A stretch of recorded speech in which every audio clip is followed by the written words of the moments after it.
Olá, jovens! Hoje nós vamos entender quais são os limites entre o espaço público e o espaço privado no Brasil. Antes de tudo, nós temos que entender o que é espaço público e o que é espaço privado. O espaço público é o espaço que envolve o outro, é o espaço que envolve, portanto, a alteridade.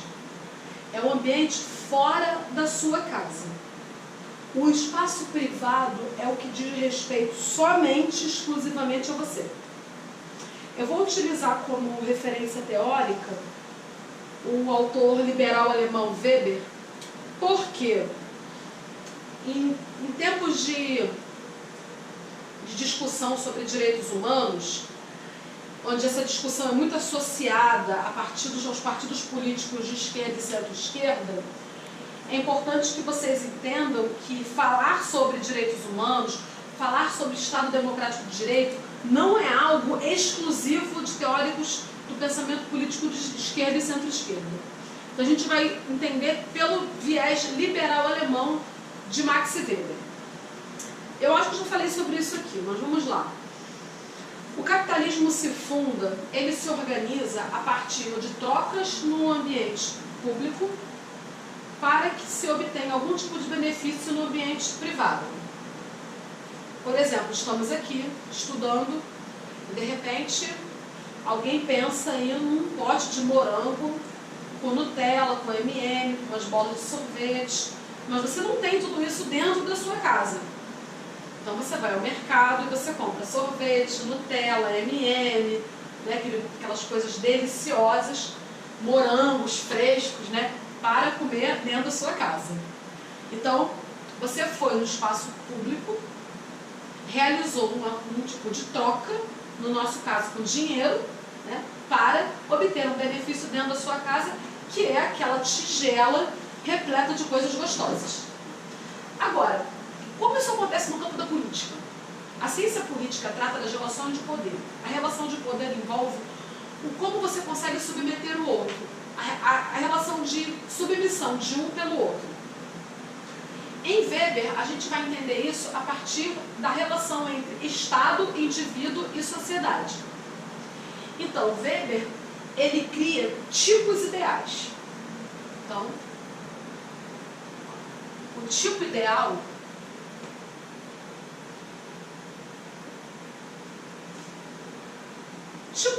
é uma espécie de forma, é um modelo. É como se você fosse fazer um bolo e ali você coloca a massa numa forma e o seu bolo vai ficar modelado de acordo com aquela forma. Então, o tipo ideal é um modelo construído para facilitar a compreensão das relações, tanto indivíduo e sociedade, quando ele desenvolve o conceito de ação social, e tanto para entender as relações entre Estado e sociedade, quando ele vai criar o conceito de dominação legítima.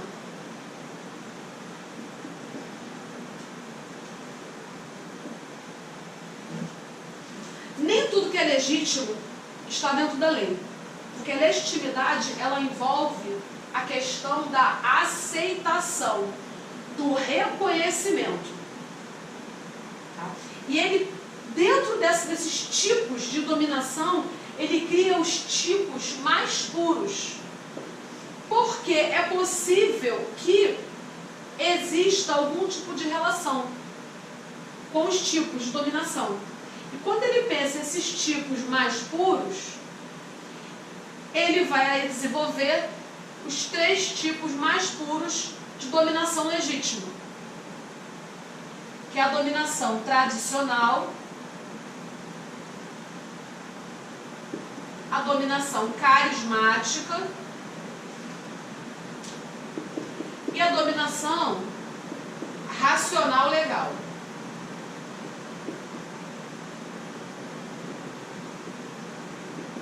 Nós vamos entender o Estado Democrático de Direito, a proposta de direitos humanos, a partir de um teórico liberal alemão. Por isso, quando a pessoa pergunta assim, ai, você então é comunista, né? Não sou comunista. Dá vontade de falar, você que é uma pessoa ignorante, né? Você que não sabe nada de nada, fica falando esse monte de bobagem na minha cabeça, mas fazer o quê? É melhor, né, ouvir isso do que, de repente, estar no meio de uma guerra, vendo bomba para lá e para cá. É a única coisa que nos consola nesse momento, nesse país. Então, a dominação tradicional, ela possui um motivo para a obediência. Todo mundo que obedece, obedece por algum motivo. Tá? O motivo da obediência tradicional é irracional. A transferência de poder acontece por hereditariedade. É uma dominação de rotina diária, pode durar por muitos e muitos anos. Nesse tipo de dominação, quem obedece, obedece em nome da tradição. Olha aí, ó. Lembra do Buck, manutenção das tradições, teoria conservador? Ó, quem obedece está obedecendo à tradição. Agora, na dominação carismática, o motivo da obediência também é irracional. Quem obedece não pensa, se pensar não vai obedecer. A transferência de poder dificilmente acontece, porque é dificílimo transferir carisma. Tanto que o Lula não conseguiu transferir carisma para Dilma, lembra disso? É quase impossível a transferência de carisma. Muito, muito difícil. Aqui, quem obedece acredita que o líder possui virtudes excepcionais para resolver uma crise. Isso significa que para que esse líder apareça, é fundamental que exista o quê? A crise. Exemplo, o governo Fernando Henrique estava indo muito bem, tanto que ele foi reeleito. Houve crise econômica, o que aconteceu? Lula foi eleito. Lula foi eleito, época de prosperidade econômica, prosperou tanto que ele conseguiu reeleger a Dilma, não foi? Economia entrou em crise, impeachment. E segundo a perícia brasileira, já ficou comprovado que ela não cometeu crime de responsabilidade. Já viram isso? Podem pesquisar. Já ficou provado que não houve crime de responsabilidade. Daí o discurso, a narrativa de que esse impeachment foi golpe. Agora, dominação racional legal. O próprio nome, vejam bem, o próprio nome já diz qual é o motivo da dominação? Da obediência. Todo mundo que obedece, obedece por algum motivo. Aqui os motivos são irracionais. Aqui o motivo é racional. E obedece a quem? Obedece aos milagres que o líder pode fazer? Não. Obedece à tradição? Não. Mas obedece à legalidade. Daí Estado democrático de direito. De direito significa o império da lei. Então, aqui a obediência acontece através de normas e regulamentos registrados por escrito.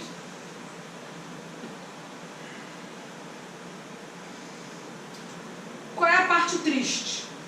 Que eu disse para vocês que é muito triste. Seguinte.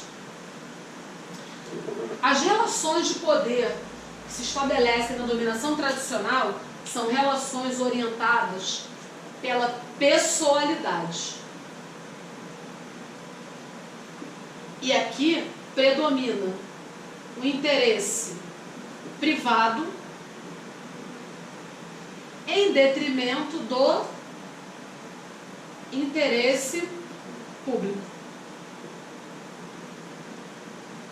O melhor exemplo ali é a monarquia, feudalismo. Tá? Agora. Pensei logo no Brasil assim, imperial, Pedro I, Pedro II. Só que vem na cabeça. Mas quando você olha para um juiz que age de modo parcial, a parcialidade se localiza aqui. e a imparcialidade. Aqui, eu vou até escrever para ninguém depois falar que eu estou perseguindo o Sérgio Moro. Então aqui, ó, interesse privado é orientado pela parcialidade e o interesse público pela imparcialidade. O poder judiciário, o poder executivo, o poder legislativo, já idealizados por Montesquieu, já partem do princípio da imparcialidade. A natureza, a razão da existência do poder judiciário é a imparcialidade. Agora, na dominação carismática, as relações também possuem um caráter pessoal. É a pessoalidade e o interesse privado se localiza acima do interesse público. Notem que eu não estou dando a minha opinião, eu estou exemplificando o conteúdo pela realidade brasileira. Se a perícia diz que, de acordo com a lei, a Dilma não cometeu crime de responsabilidade, o impeachment foi golpe. Quem está dizendo não sou eu, é a perícia.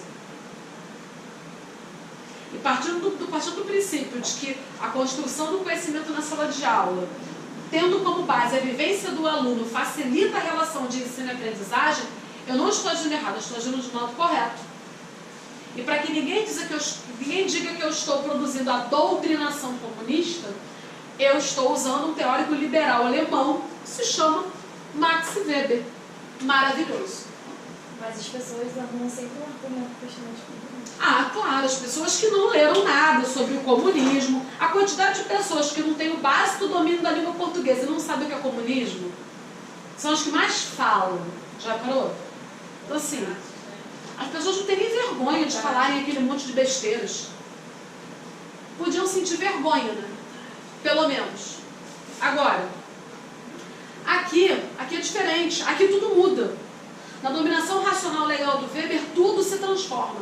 Porque aqui, olha, é a impessoalidade onde prevalece o interesse público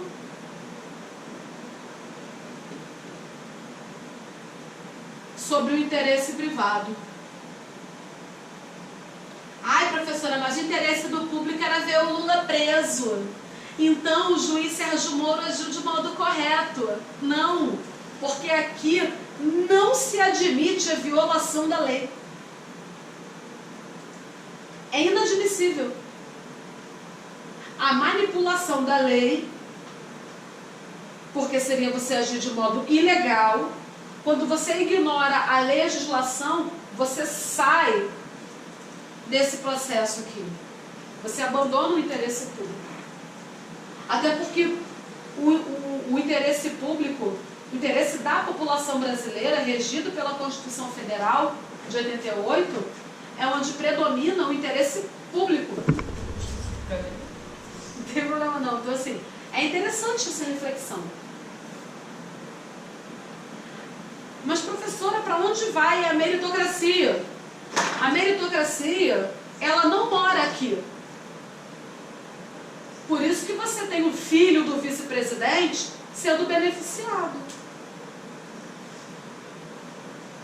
Porque a meritocracia não vive aqui. Ela vive aqui, ó.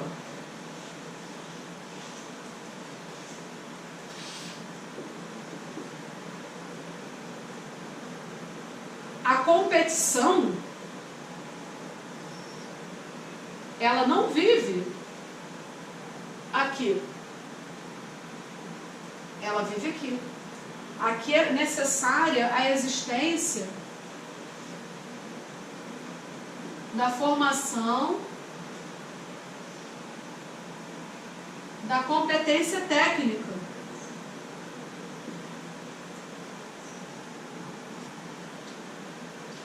O limite principal entre o público e o privado no Brasil existe porque você não tem o compromisso da totalidade da população com isso aqui. As pessoas não têm essa noção. Jonathan, claro que tem pessoas que abrem os pacotes de biscoito no mercado, comem e vão embora sem pagar. É isso aí. O interesse privado se sobrepõe ao interesse público. Se sobrepõe à regra, se sobrepõe à norma. O mercado é Melhor exemplo. Verdade. E é interessante que quem está falando isso é o Weber. Quando você pega a construção teórica do Oliveira Viana, onde ele fala sobre o Brasil legal e o Brasil real, o Brasil real é um misto disso aqui, ó. Por que Weber se refere ao tipo mais puro? Porque na Alemanha nazista e na Itália fascista, o tipo mais puro de dominação era a dominação carismática. Por que se fala tanto contra o fascismo? Por causa da perseguição aos opositores políticos. É fascista quem persegue, quem pensa diferente. Então, se você é incapaz de respeitar a opinião política do outro, você tem um comportamento fascista. Porque o fascismo, ele traz em si a intolerância, a diversidade de compreensão das relações de poder da política. Os opositores políticos, eles são eliminados.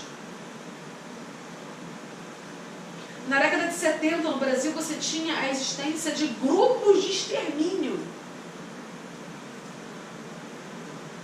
Pensa num exemplo hipotético de policiais comandando grupos de extermínio contra os opositores ao governo. Vamos imaginar que isso tivesse acontecido. Imagina a polícia fazendo o trabalho operacional da ditadura militar. Vamos supor que isso tivesse acontecido. Seriam policiais, tá, cumprindo a lei, e a lei forjada pelo regime foi uma lei que foi criada, manipulada para perseguir opositores políticos. Assim como na Alemanha nazista também fazia parte da lei perseguir os judeus. Testemunhas de Jeová, comunistas. Eu acho engraçado quem diz que nazismo é coisa de esquerda. Já escutaram isso? Muito.